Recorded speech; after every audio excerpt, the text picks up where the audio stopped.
ত্রয়োদশ সংসদ নির্বাচনের মনোনয়নপত্র জমা দেওয়ার শেষ দিন আজ। সংগ্রহ ৩,১১৪টি। খালেদা জিয়ার দিনাজপুর ৩ আসনে মনোনয়নপত্র নিলেন বিএনপি নেতা।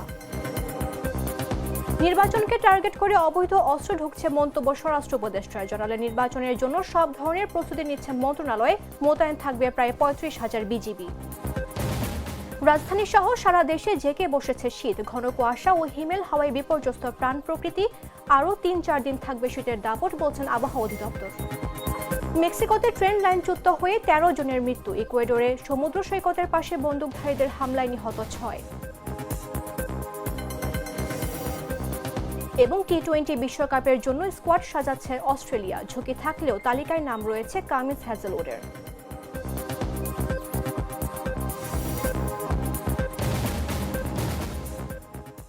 আমন্ত্রণ দুপুর ১টা নিউজে। আপনাদের সাথে রয়েছে আমি মামদুহা রাইসা।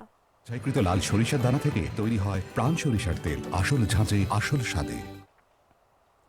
আগামী ১২ ফেব্রুয়ারি ত্রয়োদশ সংসদ নির্বাচনে দলীয় ও স্বতন্ত্র প্রার্থীদের মনোনয়নপত্র জমার সময় শেষ হচ্ছে আজ।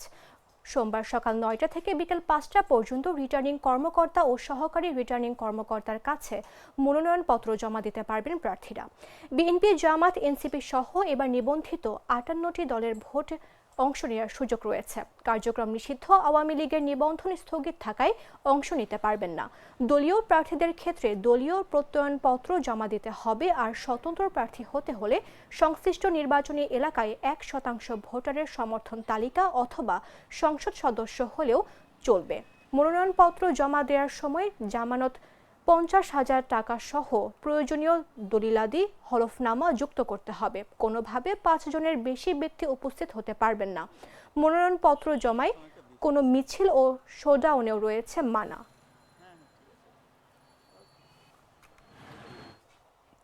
বিএনপি চেয়ারপারসন বেগম খালেদা জিয়ার দিনাজপুর ৩ সদর আসনে মনোনয়নপত্র সংগ্রহ করেছেন দলটির কেন্দ্রীয় স্থায়ী কমিটির নির্বাহী সদস্য সৈয়দ জাহাঙ্গীর আলম। তার এই মনোনয়নপত্র সংগ্রহ ও জমা দেয়া নিয়ে দলের মধ্যে মিশ্র প্রতিক্রিয়া দেখা দিয়েছে। রোববার বিকেল ৪টার দিকে বিএনপির দলীয় প্রার্থী হিসেবে বেগম খালেদা জিয়ার মনোনয়নপত্র জমা দেন নেতাকর্মীরা। কিন্তু এর আগে দুপুর ১:৩০টার সময় সৈয়দ জাহাঙ্গীর আলম এই আসন থেকে মনোনয়নপত্র সংগ্রহ করেন। দলীয় হাই কমান্ডার নির্দেশে সৈয়দ জাহাঙ্গীর আলম মনোনয়নপত্র সংগ্রহ করেছেন বলে দাবি করেছেন। তবে বিকেলে তিনি মনোনয়নপত্র জমা দিতে গেলে বিএনপি ও অঙ্গ সংগঠনের নেতাকর্মীরা তাকে বাধা প্রদান করেন। এর আগে গেল ২৪ ডিসেম্বর দিনাজপুর ৩ আসনে চেয়ারপারসন বেগম খালেদা জিয়ার পক্ষে মনোনয়ন ফর্ম সংগ্রহ করেন জেলা বিএনপির সাধারণ সম্পাদক বখতিয়ার আহমেদ সহ বিএনপির নেতৃবৃন্দ।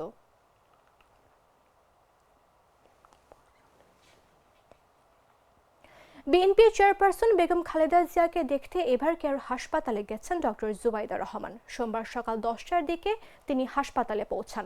পরে ১ ঘন্টার মতো সময় সেখানে অবস্থান করে বেলা ১১টার পর তিনি সেখান থেকে বের হয়ে যান। চিকিৎসারত বিএনপির চেয়ারপারসন ও সাবেক প্রধানমন্ত্রী খালেদা জিয়ার শারীরিক অবস্থা অত্যন্ত জটিল।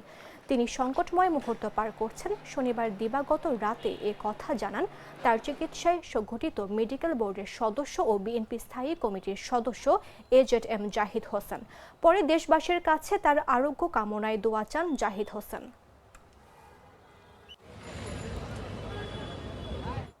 আসন্ন জাতীয় সংসদ নির্বাচনকে টার্গেট করে সীমান্ত দিয়ে দেশে অবৈধ অস্ত্র প্রবেশ করছে বলে স্বীকার করেছেন স্বরাষ্ট্র উপদেষ্টা লেফটেন্যান্ট জেনারেল অবসরপ্রাপ্ত জাহাঙ্গীর আলম চৌধুরী।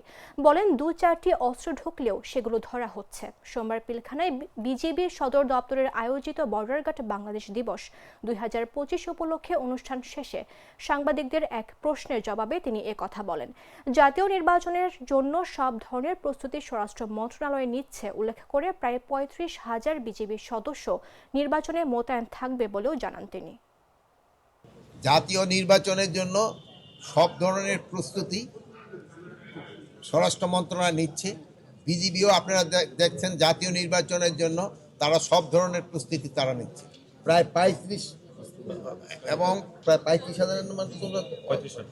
৩৫,০০০ সদস্য এই ইলেকশনের সময় নিয়োজিত থাকবে এবং যে ২-৪টা যে অস্ত্রতে ঢুকতেছে না তা না, এবং ঢুকতেছে এবং এগুলি কিন্তু ধরা হচ্ছে। ডেইলি দেখবেন যে ধরা হচ্ছে, এই ১টা ২টা করে কিন্তু ডেইলি একদিন ৫টা বিদেশি পিস্তলও কিন্তু ধরা হয়েছে। মানে কোনো রকমের কোথাও ছাড় দেওয়া হচ্ছে না।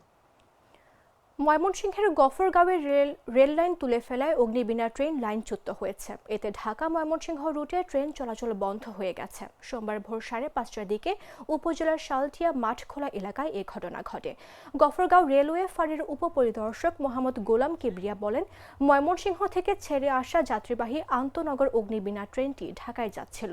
ভোর 5:30টার দিকে গফরগাঁও রেলওয়ে স্টেশন থেকে 2 কিলোমিটার উত্তর দিকে শালটিয়া মাঠ এলাকা পর্যন্ত আসতে ট্রেনটির ইঞ্জিন সহ সামনের 2টি বগির লাইনচ্যুত হয়।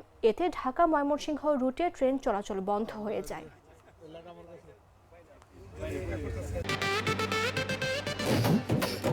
একটা ড্রিঙ্কও আমারে দিবা?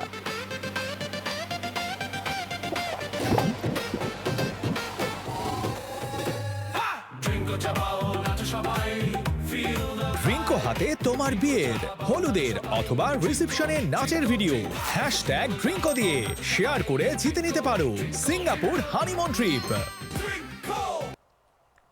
রাজধানী সহ সারা দেশে জেঁকে বসেছে শীত। ঘন কুয়াশা ও হিমেল হাওয়ায় বিপর্যস্ত প্রাণ প্রকৃতি। পৌষের দ্বিতীয় সপ্তাহে ঘর থেকে বের হয়ে আচমকা হিম বাতাসের ধাক্কা।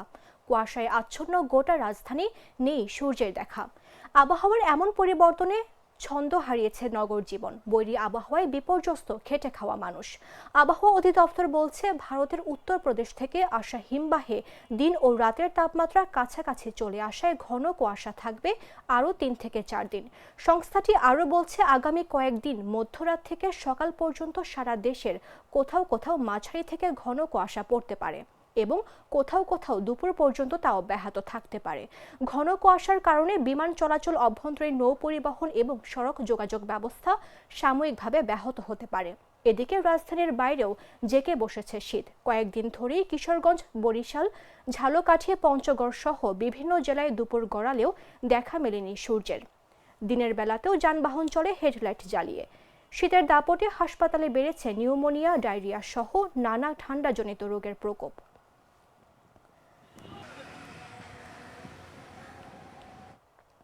ঘন কুয়াশার কারণে 14 ঘন্টার পর চাঁদপুর থেকে সব রুটে লঞ্চ চলাচল শুরু হয়েছে। বিষয়টি নিশ্চিত করেছেন বিআইডব্লিউটিএ চাঁদপুরের উপপরিচালক বাবুলাল বৈদ্য। এর আগে শনিবার বিকেল 5:30টা থেকে রাজধানীর সদরঘাট সহ সারা দেশের নৌপথে এই নিষেধাজ্ঞা কার্যকর করা হয়। হঠাৎ করে লঞ্চ চলাচল বন্ধ হওয়ায় চাঁদপুর নৌঘাটে ভোগান্তিতে পড়েন যাত্রীরা। অনেক যাত্রী ঘাটে এসে লঞ্চ না পেয়ে ফিরে গেছেন। বিআইডব্লিউটিএ চাঁদপুরের উপপরিচালক বাবুলাল বৈদ্য বলেন, আবহাওয়া অধিদপ্তরের সতর্কবার্তার ভিত্তিতে ঘন কুয়াশার কারণে নৌপথের যাত্রীবাহী লঞ্চ চলাচল বন্ধ রাখার সিদ্ধান্ত হয়। পরবর্তীতে কুয়াশার ঘনত্ব কমে যাওয়ায় চাঁদপুর থেকে রোববার সকাল 7:30টা থেকে চাঁদপুর, ঢাকা সহ সব রুটে লঞ্চ চলাচল শুরু হয়েছে।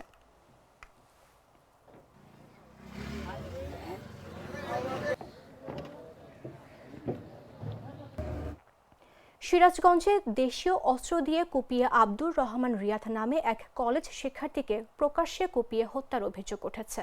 রোববার বিকেলে শহরের চৌরাস্তা মোড়ের বাহিরগোলা রোড এলাকায় এই নৃশংস হামলার ঘটনা ঘটে। স্থানীয় সূত্রে জানা গেছে, গুরুতর আহত অবস্থায় স্থানীয় বাসিন্দারা রিয়াদকে উদ্ধার করে Shaheed M Mansur Ali medical college হাসপাতালে নিয়ে যান। সেখানে চিকিৎসাধীন অবস্থায় রাতে তার মৃত্যু হয়। নিহত আব্দুর রহমান রিয়াদ ইসলামিয়া সরকারি কলেজের অনার্স প্রথম বর্ষের শিক্ষার্থী ছিলেন। ঘটনার পর সামাজিক যোগাযোগ মাধ্যম ফেসবুকে ছড়িয়ে পড়া একটি সিসিটিভি ফুটেজে হামলার ভয়াবহ চিত্র দেখা যায়। ফুটেজে দেখা যায় রিয়াদ একটি সিএনজি চালিত অটোরিকশায় বসে আছেন। এক পর্যায়ে 15 থেকে 20 জন কিশোর হঠাৎ সেখানে এসে অটোরিকশার ভেতরেই দেশীয় অস্ত্র দিয়ে তাকে কুপিয়ে গুরুতর জখম করে। এরপর হামলাকারীরা দ্রুত ঘটনাস্থল থেকে পালিয়ে যায়। সিরাজগঞ্জ সদর থানার ভারপ্রাপ্ত কর্মকর্তা শহীদুল ইসলাম ঘটনার সত্যতা নিশ্চিত করেছেন।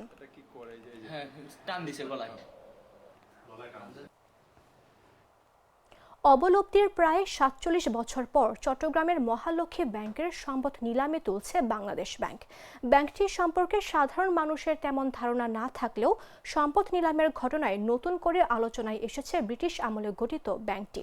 চট্টগ্রামের সাতকানিয়া উপজেলার ধর্মপুর মৌজায় মহালক্ষ্মী ব্যাংকের মালিকানাধীন ৮৩% জমির নিলাম আগামী ৬ জানুয়ারি বাংলাদেশ ব্যাংকের চট্টগ্রাম শাখায় অনুষ্ঠিত হবে। স্থানীয়রা জানান, চট্টগ্রামের আন্দরকিল্লা টেরিবাজারে মহালক্ষ্মী ব্যাংকের শাখা ছিল, পরে শাখাটি আন্দরকিল্লায় স্থানান্তর হয়। এখন ব্যাংকটির কার্যক্রম নেই। মূলত টেরিবাজার ও হাজারীগলি ছিল চট্টগ্রামের আদি ব্যবসায়ীদের বিচরণ ক্ষেত্র। বিশেষ করে হাজারীগলিতে স্বর্ণ বণিক এবং টেরিবাজারে কাপড় ব্যবসা ছিল। অনেক ব্যবসায়ীর হিসাব ছিল মহালক্ষ্মী ব্যাংকে।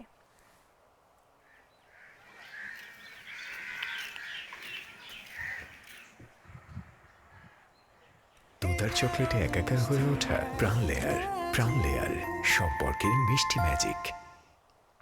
জানাবো আন্তর্জাতিক সংবাদ।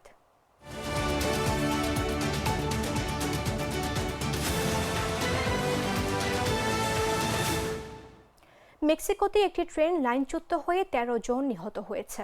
এছাড়া আহত হয়েছে আরও ৯৮ জন। কর্মকর্তারা জানিয়েছেন, স্থানীয় সময় রোববার মেক্সিকোতে ২৫০ জন যাত্রী বহনকারী একটি ট্রেন আংশিকভাবে লাইনচ্যুত হয়ে যায়।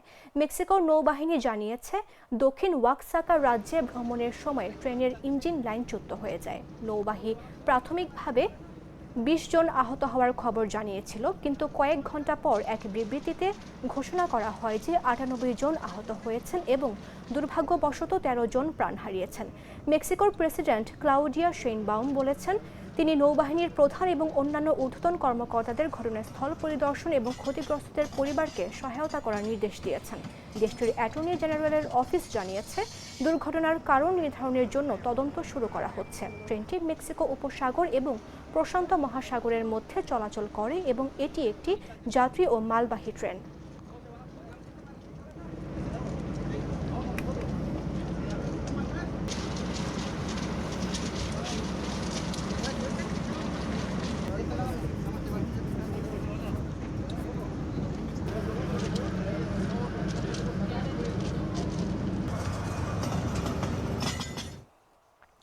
ইকুয়েডরের সমুদ্র সৈকতের পাশে বন্দুকধারীদের হামলায় ৬ জন নিহত হয়েছে। এর মধ্যে ২ বছর বয়সী এক শিশুও রয়েছে।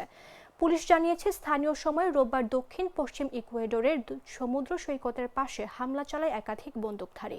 জনপ্রিয় তিমি পর্যবেক্ষণ কেন্দ্র পুয়ের্তো লোপেজে এই হামলায় আরও ৩ জন আহত হয়েছে।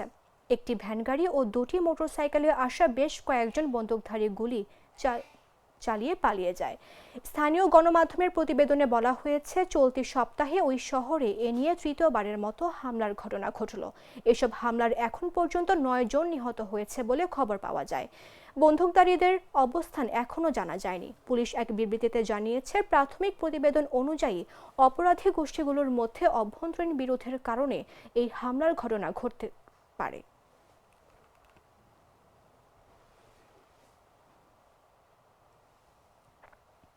সংবাদ শেষ করব খেলার খবর জানিয়ে।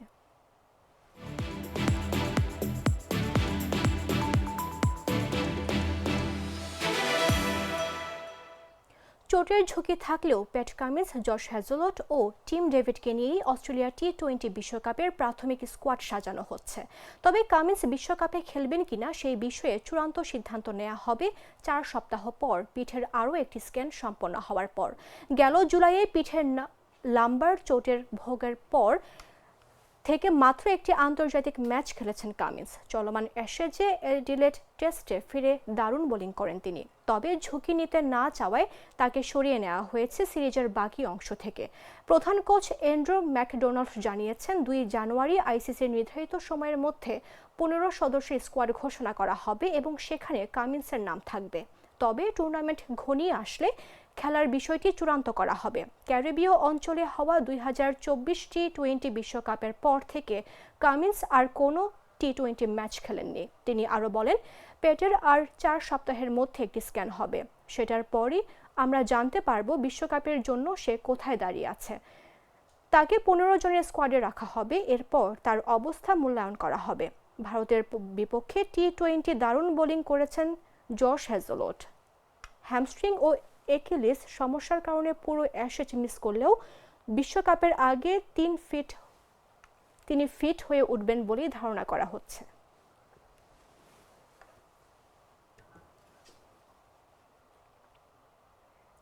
সংবাদ শেষ করার পূর্বে শিরোনামগুলো জানিয়ে দিচ্ছে আরও একবার।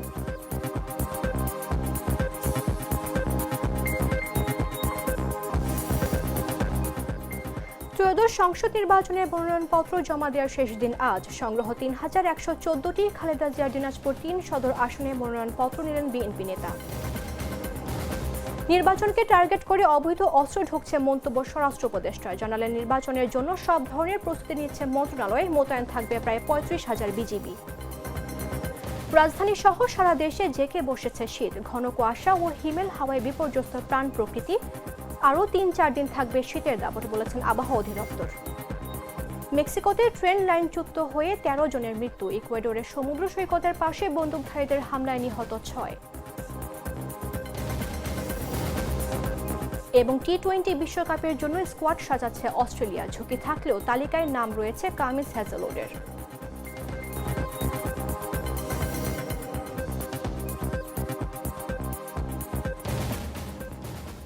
দর্শক, এই ছিল এখনকার মতো। প্রতি মুহূর্তের সর্বশেষ খবর জানতে ভিজিট করুন jagonews24.com। ফলো করুন আমাদের ভেরিফাইড ফেসবুক পেজ এবং সাবস্ক্রাইব করুন জাগো নিউজের ইউটিউব চ্যানেল। ধন্যবাদ সবাইকে।